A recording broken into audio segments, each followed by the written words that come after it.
الحمد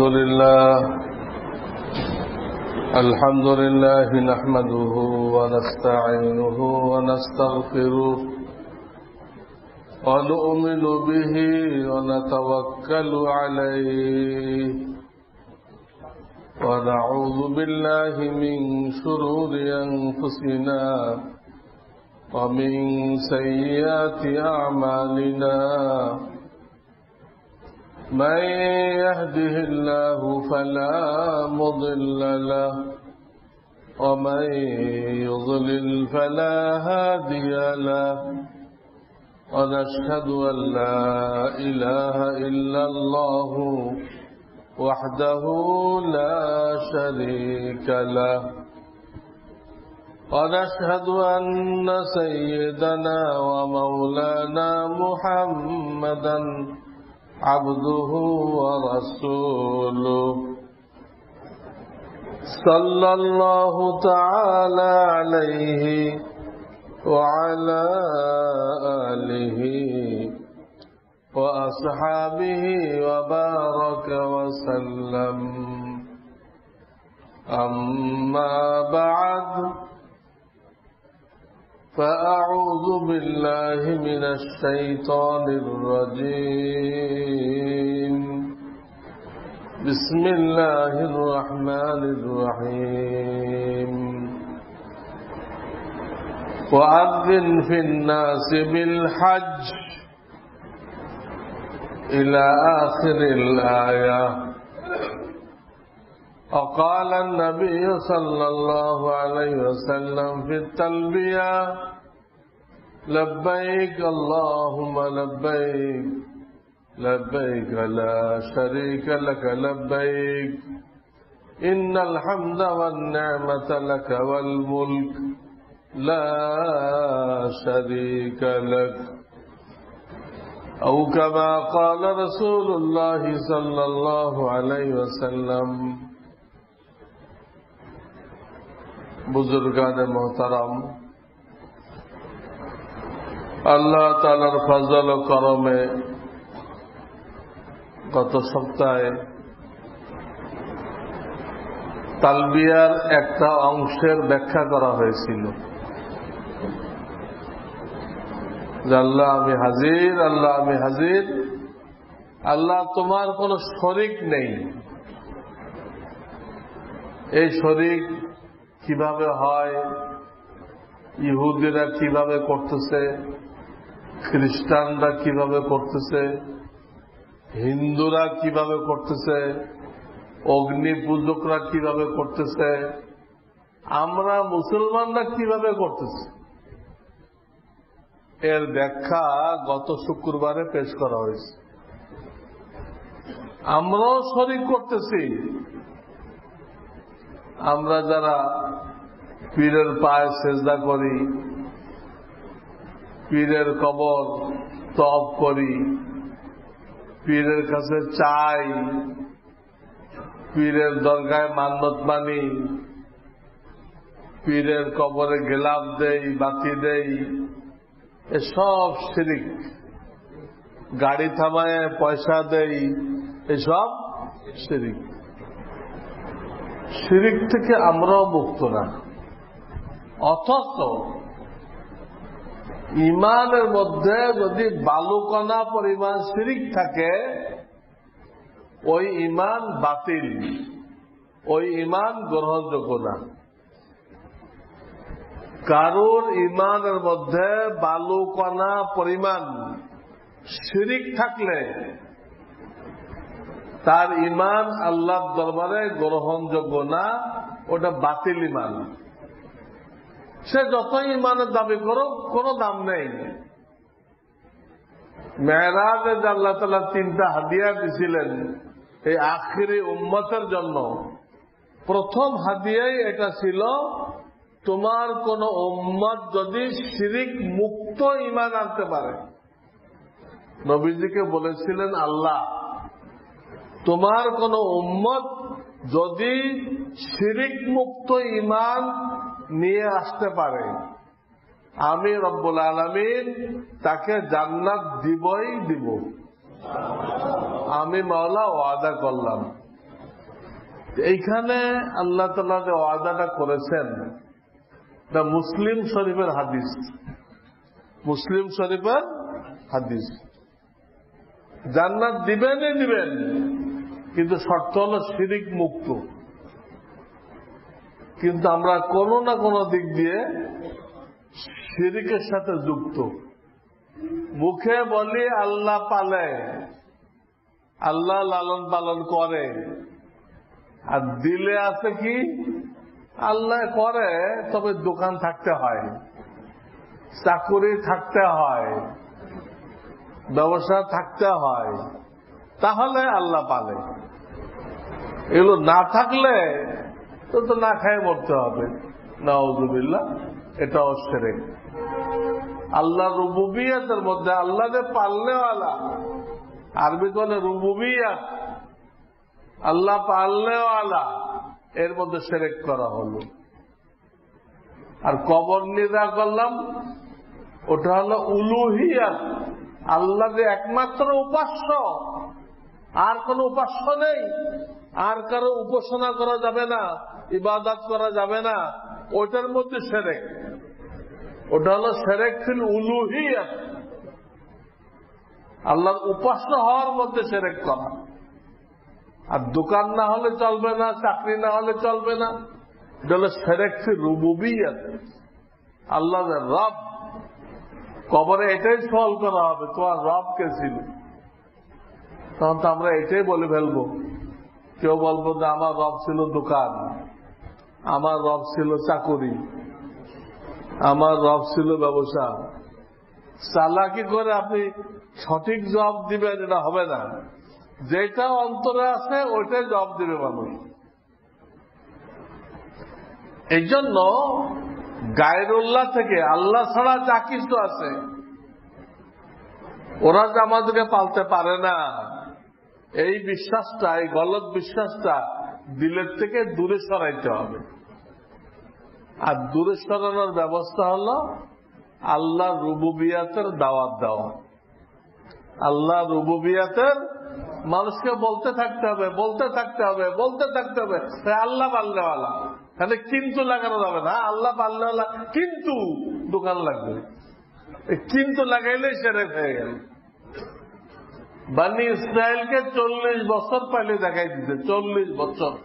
বনি ইসরায়েলকে দীর্ঘ 40 বছর দুনিয়ার চিজ ও আসবাব ছাড়া লালন পালন করে আল্লাহ তাআলা দেখাই দিছে। দুনিয়ার লেবাস লাগে নাই, দুনিয়ার খানা লাগে নাই, দুনিয়ার ঘর বাড়ি লাগে নাই। মেঘকে ছাদ বানাই দিচ্ছেন, কোরআনের আয়াত, প্রথম পারা।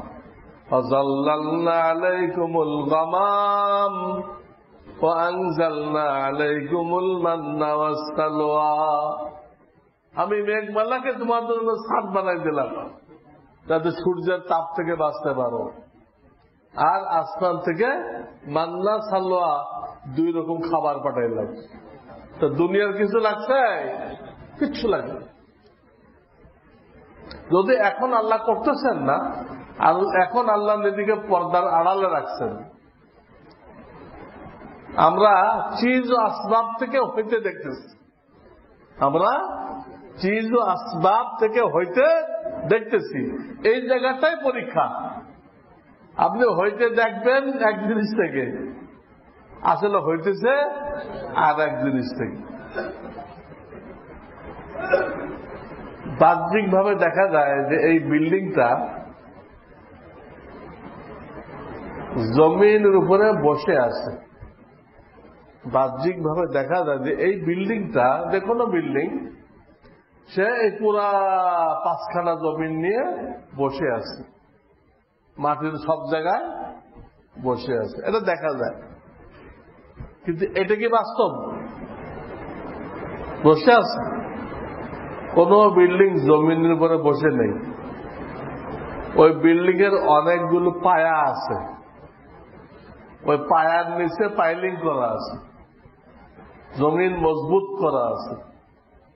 ওই কয়েকটা পায়ের উপরে সে দাঁড়ায় আছে, প্রত্যেকটা বিল্ডিং কয়েকটা পায়ের উপরে দাঁড়াই আছে, জমিনে বসা নেই, দাঁড়ানো। কিন্তু চোখে কি দেখা যায়? বসা। আসলে কোন বিল্ডিং বসা নেই, সবাই তার পায়ের উপর কি দাঁড়ানো। তাহলে চোখ ধোকা দেয়, চোখ ধোকা দেয়। চোখে দেখায় একটা, বাস্তবে আর একটা। আশা করি আপনারা বুঝতেন, আমরা দেখি একটা, বাস্তব আর একটা। রেল স্টেশনে যদি আপনার রেল থামানো থাকে, পাশের থেকে আর একটা রেলগাড়ি চলে যায়, তাহলে আপনার চোখ দেখবে যে আপনারটা চলে যেতেছে আর যেটা চলতেছে ওটা হলো দাঁড়ানো। আপনারা খেয়াল করছেন কিনা আমি জানি না, আপনারা খেয়াল করলে বুঝবেন। আপনারটা কিন্তু দাঁড়ানো,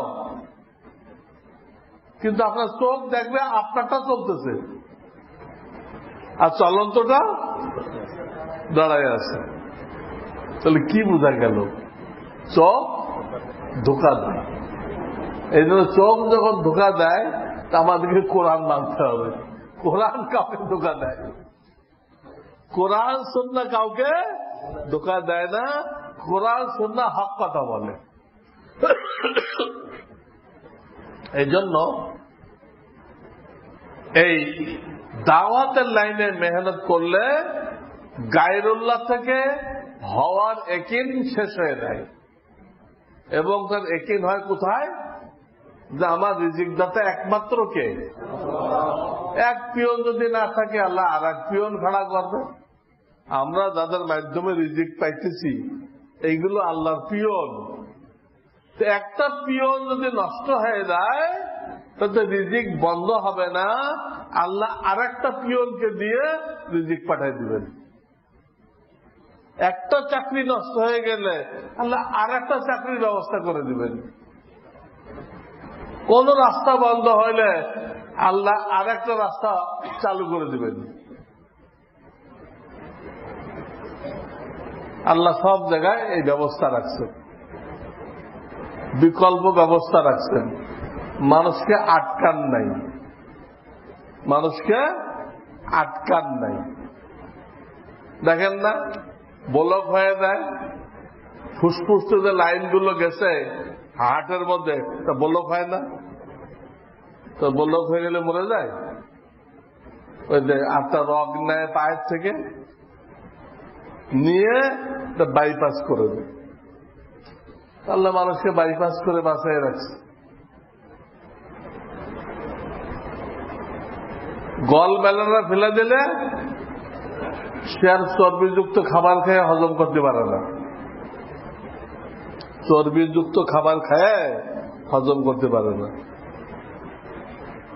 হজম করার যন্ত্রটাই ফেলে দিচ্ছে। কিন্তু 1.5 মাস পরে আল্লাহ তাআলা একটা বাইপাস সৃষ্টি করে দেন। আল্লাহ তার কুদরত দিয়ে কি করেন? একটা বাইপাস সৃষ্টি করে দেন। তখন আবার পারে। কিন্তু ওই রাস্তাটা সৃষ্টি হইতে কতদিন দেরি করতে হয়? 1.5 মাস দেরি করতে হয়। আল্লাহ আজীব ভাবে বান্দাকে পালতেছেন। আপনার একটা চাকরি থাকবে না, আর একটা হবে। এক জমিনে ফসল হয় না, আর এক জমিনে হবে। এক ব্যবসায় ফেল করছে, আর এক ব্যবসায় আপনার চলবে। কিন্তু আল্লাহ আপনাকে আটকাবে না, আপনাকে রিজিক দিয়েই যাবে। তাহলে আমরা বিশ্বাসটা চিজ আসবাব থেকে সরায় কোথায় নিয়ে আসি? আল্লাহর উপর নিয়ে আসি। কারণ কবরে এইটা প্রথম সওয়াল, কবরে এটাই কি প্রথম সওয়াল। মা রব্বুক, তোমার পালনেওয়ালা কে ছিল? তোমার পালনেওয়ালা কে ছিল? রুহের জগতে এটাই শিখাইছে। আলাস্তু বিরাব্বিকুম। আল্লাহ অনেক সিফাত আছে, কোন সিফাত শিখান নাই। রুহের জগতে 4টে জগৎ। প্রথম হলো রুহের জগৎ, তারপর দুনিয়ার জগৎ, তারপরে কবরের জগৎ, তারপরে আখিরাতের জগৎ। প্রথম জগতে এই একটা শিখাইছে, আলাস্তু বিরাব্বিকুম। আমি তোমাদের পালনেওয়ালা না? সবাই স্বীকার করে আছি, অবশ্যই আপনি আমাদের পালনেওয়ালা। দুনিয়া এসে এই চোখ দ্বারা গলত দেখে ওই বিশ্বাস থেকে সরে গেছে। আবার আল্লাহ কোরআনের প্রথম সূরা রাখছেন, সূরা ফাতিহা। ওখানে আল্লাহ শব্দের পরে প্রথম রব আনা হয়েছে। প্রথম কি আনা হয়েছে? আলহামদুলিল্লাহ, লিল্লাহ মানে আল্লাহ। এরপরে কি? রব্বিল আলামিন, আর রহমানির রহিম, মালিক ইয়াউমিদ্দিন। এসব কিন্তু সিফাত। রহমান ও সিফাত, রহিম ও সিফাত, মালিক ইয়াউমিদ্দিন সিফাত, কিন্তু সব পরে। এক নম্বর কোনটা? তাহলে বোঝা গেল এটা সবচেয়ে গুরুত্বপূর্ণ। এটার মধ্যে ভেজাল বেশি হয়, এটার দ্বারা মানুষের ঈমান নষ্ট হয়। এই জন্য রুহের জগতে এটা আগে, কোরআনের পয়লা সূরা তো এটা আগে, আবার কবরের পয়লা সোয়ালো এইটা। এই জন্য ভাই বলা হয় যে দাওয়াতের লাইনে মেহনত করার জন্য আপনার সময় বের করেন। আমাদের সবার আলেম, গায়ের আলেম, সবার জন্য দরকার। বুখারি পড়ানো এক জিনিস, আর দাওয়াতের মেহনত এক জিনিস। বুখারি পড়াই দিল, দিনের কাজ, এর দ্বারা যে বেতন পাবে হালাল, সব ঠিক আছে। কিন্তু দাওয়াতের দ্বারা গায়রুল্লাহ থেকে একিন হটে আল্লাহর উপরে প্রতিষ্ঠিত হয়, ওটা কিন্তু বুখারি পড়াইলে হবে না। ওটা বুখারি পড়ানোর ফায়দা না। এজন্য আলেম, গায়রে আলেম সব মানুষের জন্য দাওয়াতের লাইনে মেহনত করা, অন্যকে গায়রুল্লাহ থেকে না হওয়ার দাওয়াত দেওয়া, এটা জরুরি। এটা জরুরি। এই মেহনত করে খাটো করে দেখার কোন অবকাশ নেই। মাওলানা সাহেবকে নিয়ে ওলামাদের বিতর্ক আছে, অনেক বিতর্ক আছে। উনি কিছু ভুল ব্যাখ্যা দিয়েছেন।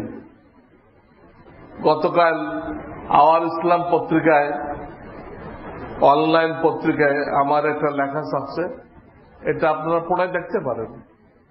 আওয়ার ইসলাম যে অনলাইন পত্রিকা, ওখানে আমার একটা লেখা ছাপছে যে অপব্যাখ্যার ব্যাপারে, ভুল ও অপব্যাখ্যার ব্যাপারে ইসলামের দৃষ্টিভঙ্গি কি, এই ব্যাপারে একটা লেখা আছে। তো ক্লিয়ার হয়ে যাবে ওনার কিছু ভুল বাস্তবে হয়েছে, যেগুলো রুজু করা উচিত ছিল। দুর্ভাগ্যবশত উনি এখনো রুজু করেন নাই। রুজু করার আগ পর্যন্ত ওনার থেকে দূরে থাকা ইমানি দায়িত্ব। এটা ওলামা যদি না বলে আর ওনার কথা, ওনার গলত কথা শুনে আপনাদের ইমান নষ্ট হয়, হাসরের ময়দানে আমাদেরকে দোষী করবেন যে আল্লাহ, উনি যে ভুল ব্যাখ্যা দিয়েছিলেন তা আমার দেশের কোন আলেম বলে নাই, আমরা ওইটাই বিশ্বাস করছি। উনি যা করছে ওইটাই বিশ্বাস করছি, করে এখন থেকে আমাদের ইমান নষ্ট হয়ে গেছে। তখন দায়ী করবেন, দোষী করবেন আমাদেরকে। এই জন্য আলেম হিসেবে দায়িত্ব পালন করতে যায়, আল্লাহর দিন ইসলাম রক্ষা করতে যায়, আপনাদের ইমান হেফাজত করতে যায়, এই কথাগুলো বলতে আমরা বাধ্য হয়েছি। আমাদের কারোর সাথে দুশ্মনী নেই, কারোর সাথে শত্রুতামি নেই, কিন্তু ব্যক্তি বড় না, ইসলাম বড়। ইসলামকে হেফাজত করা, এটা আল্লাহ তাআলা আমাদেরকে দায়িত্ব দিচ্ছেন। মূলত তিনি দায়িত্ব নিচ্ছেন। তিনি দায়িত্ব নিয়ে তার পক্ষ থেকে আল্লাহ যারা খাস বাহিনী, তাদেরকে দায়িত্ব দিচ্ছেন। সেই দায়িত্বের কারণে আমরা কিছু কথা বলতেছি। আমার লেখা পড়তে বললাম আপনাদেরকে, পড়েন। কেন ওলামারা বলতেছে? এই জন্য উনি যা করে করুন, কিন্তু কাজ এটা নবীওয়ালা কাজ, সহি কাজ, ইমানি মেহনত, গায়রুল্লাহ থেকে একিন হটানোর মেহনত, এটা কোনো সন্দেহ নেই। এই কাজ জোরদার করতে হবে। ব্যক্তির জন্য আমরা তবলিগ করি না, ব্যক্তির জন্য আমরা তবলিগ বন্ধ করব না। ব্যক্তির জন্য আমরা তবলিগ শুরু করি নাই, কোন ব্যক্তির জন্য ছাড়ব না। তা আল্লাহ আল্লাহ রসুলের হুকুম সেই হিসেবে শুরু করছি, সেই হিসেবে করে যাব। এটাই হলো শরিয়া। যাই হোক, এটা তালবিয়ার এক অংশ যে ব্যাখ্যা গত জুমায় দিয়েছিলাম সেটাকেই আবার খোলাসা করলাম। আজকে যে অংশের ব্যাখ্যা দিতে চাই সেটা হলো আর এক অংশ, ইন্নাল হামদা ওয়ান নি'মাতা লাকা ওয়াল মুলক। ইন্নাল হামদা ওয়ান নি'মাতা লাকা ওয়াল মুলক। কি বলতেছে এখানে? যত প্রশংসা দুনিয়াতে হইতেছে এর আসল হকদার হে আল্লাহ আপনি। যে দাঁড় করুন মালিককে আল্লাহ। কারণ আমাদের ভিতরে কোন গুণাবলী দেখলেই তো আপনি প্রশংসা করবেন নাকি? ওই গুণাবলী কে দিছে? আমাদের বাপেরা দিছে না মায়েরা দিছে? আল্লাহ দিছে। যেহেতু দাতা আল্লাহ, কাজে আপনাকে আমাকে করলো, ওটার মালিক কে? আল্লাহ। এখান থেকে শিক্ষা কি? কাজে কারোর প্রশংসা শুনলে ফুলা যাবে না, আমি একখান কিছু হয়ে গেছি। বরিশালে আমি কি হলু, আমি কি হইলাম, আমি কি হইলাম, কিছুই হন নাই। হ্যাঁ, আপনি তো নাপাক পানি দিয়ে তৈরি হয়েছেন, কিছু নাপাক বহন করতেছেন পেটের মধ্যে, আবার পয়সা গলে হ্যাঁ পোকামাকড়ের খোরাক। আমি কি হনু, এই হনুমান হওয়ার দরকার নেই। হ্যাঁ, আপনি নিজেকে নিজে ছিলেন। কাজেই প্রশংসা শুনে ফোলা যাবে না, প্রশংসা শুনে আত্মহারা হওয়া যাবে না। মনে করতে হবে যে এই লোকগুলো আমার ভিতরের খবর জানে না। যদি আমার ভিতরের খবর জানতো কিন্তু প্রশংসা তো দূরের কথা, আমার মুখে থু মারত, থু মারত।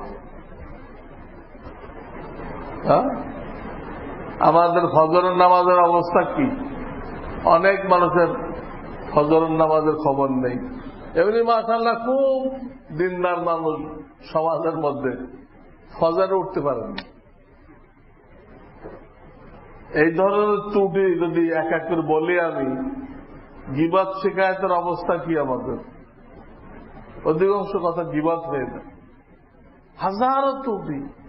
কাজেই হাজারো ত্রুটি আমি আমার ব্যাপারে জানি, কিন্তু একটা লোক একটু প্রশংসা করে দিল আর আমি ফেরেশতার কাতারে চলে গেলাম, এইটা মনে করার কোন সুযোগ নেই। মনে করতে হবে যে এই লোকটা আমার সম্পর্কে জানে না, অথবা আল্লাহর কাছে দোয়া করতে হবে, আল্লাহ এই লোক আমার ব্যাপারে যে ভালো ধারণা করলো, আল্লাহ তুমি এটাকে বাস্তবায়ন করে দাও। আমি তো এটার উপযুক্ত না, আমি তো এটার উপযুক্ত না, তুমি এটাকে বাস্তবায়ন করে দাও, ওই গুণটা আমাকে দিয়ে দাও, এটুকু বলা যেতে পারে। তাহলে প্রশংসার মালিককে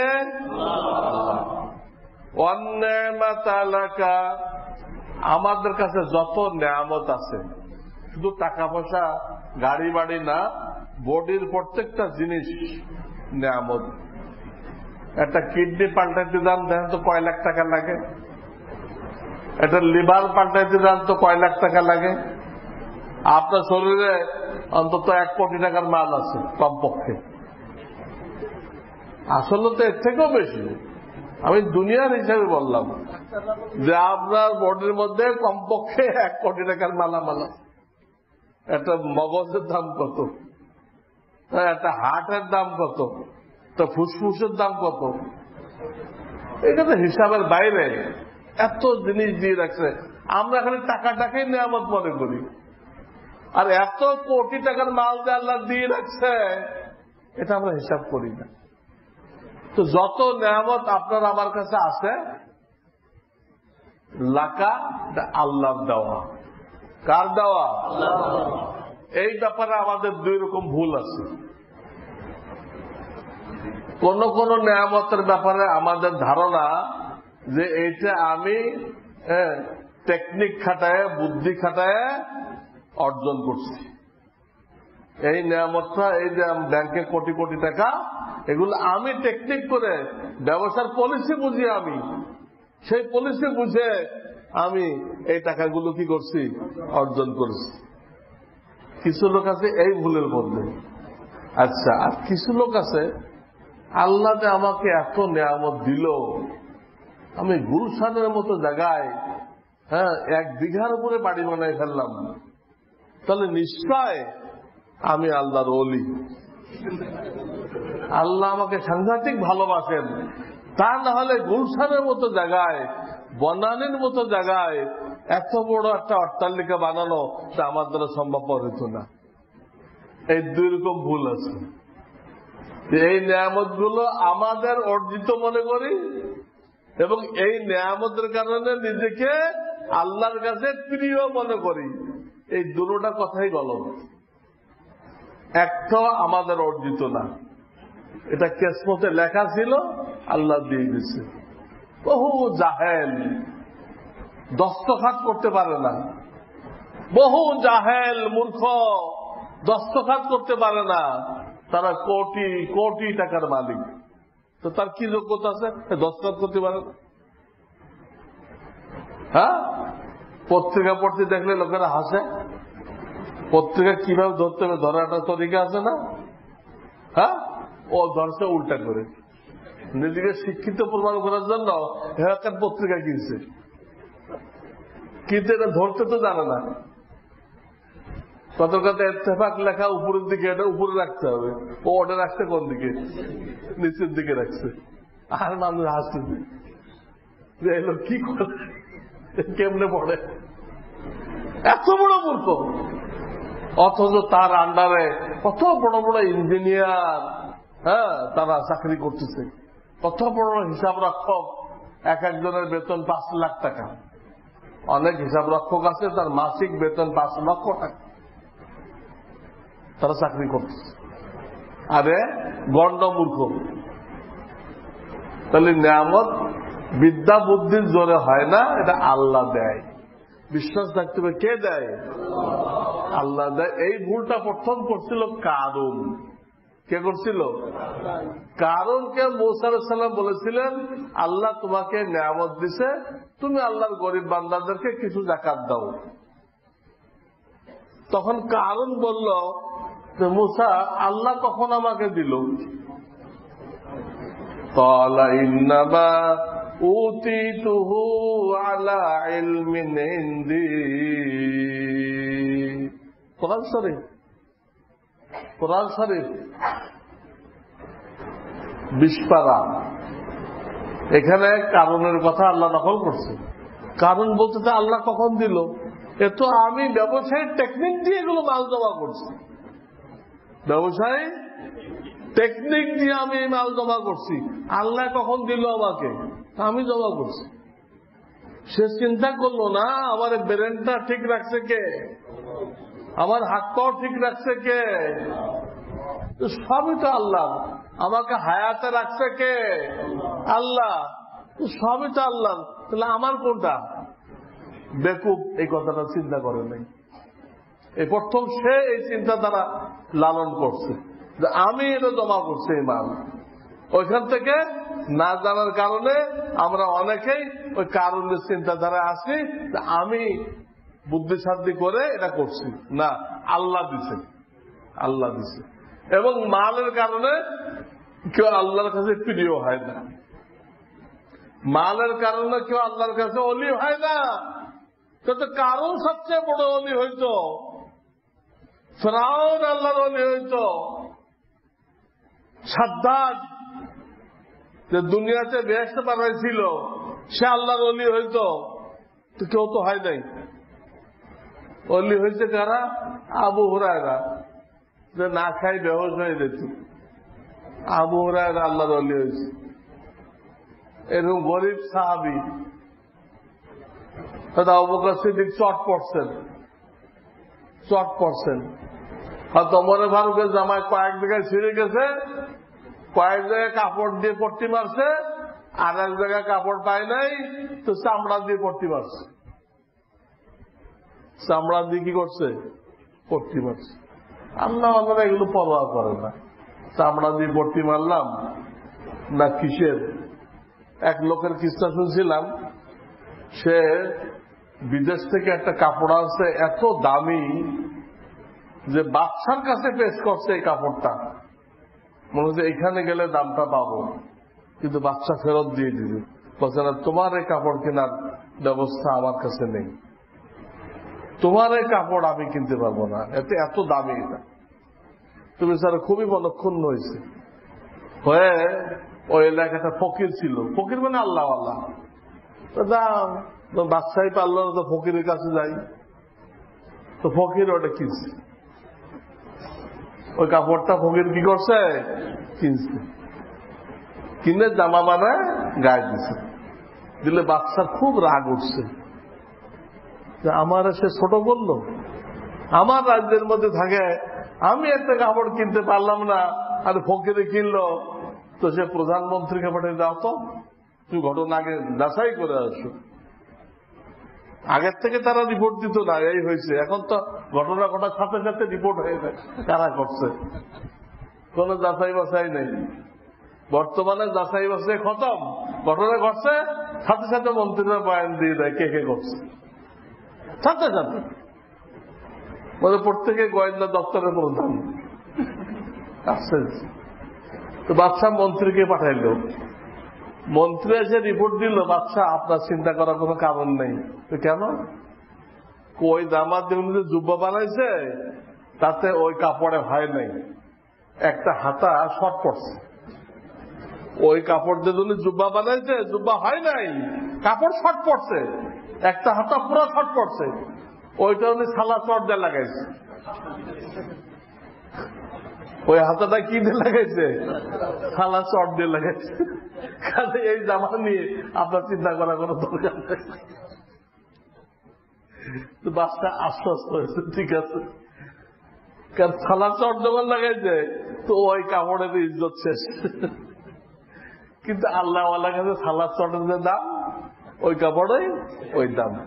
উনি কিনছে শুধু এই জন্য যে এই লোকটা বিপদে পড়ছে, এতগুলো টাকা ইনভেস্ট করছে আর ক্রেতা পাইতেছে না, ওরে বিপদ মুক্ত করার জন্য উনি কিনছেন। এটা ওনার দরকার নেই, ওনার কাছে সালা চটের যে দাম এই কাপড়ের সেই দাম।